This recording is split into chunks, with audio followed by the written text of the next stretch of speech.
ابو موسیٰ نے عبداللہ بن مسعود سے کہا کہ اگر غسل کی حاجت ہو اور پانی نہ ملے تو کیا نماز نہ پڑھی جائے؟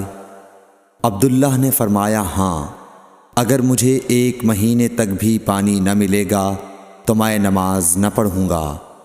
اگر اس میں لوگوں کو اجازت دے دی جائے تو سردی معلوم کر کے بھی لوگ تیمم سے نماز پڑھ لیں گے۔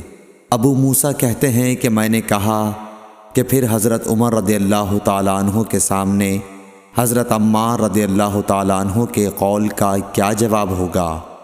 بولے کہ مجھے تو نہیں معلوم ہے کہ عمر رضی اللہ تعالیٰ عنہ عمار رضی اللہ تعالیٰ عنہ کی بات سے مطمئن ہو گئے تھے۔ صحیح بخاری حدیث نمبر 345۔ ابو موسیٰ نے پوچھا کہ ابو عبد الرحمن، آپ کا کیا خیال ہے کہ اگر کسی کو غسل کی حاجت ہو اور پانی نہ ملے تو وہ کیا کرے؟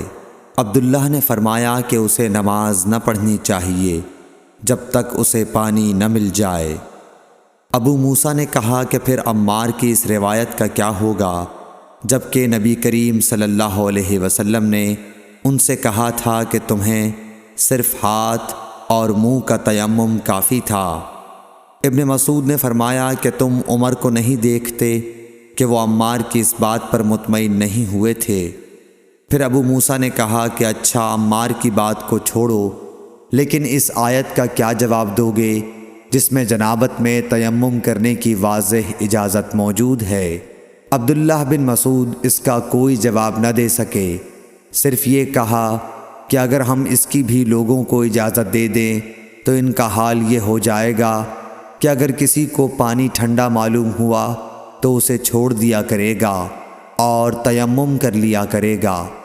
اعمش کہتے ہیں کہ میں نے شفیق سے کہا کہ گویا عبداللہ نے اس وجہ سے یہ صورت ناپسند کی تھی، تو انہوں نے جواب دیا کہ ہاں۔ صحیح بخاری حدیث نمبر 346۔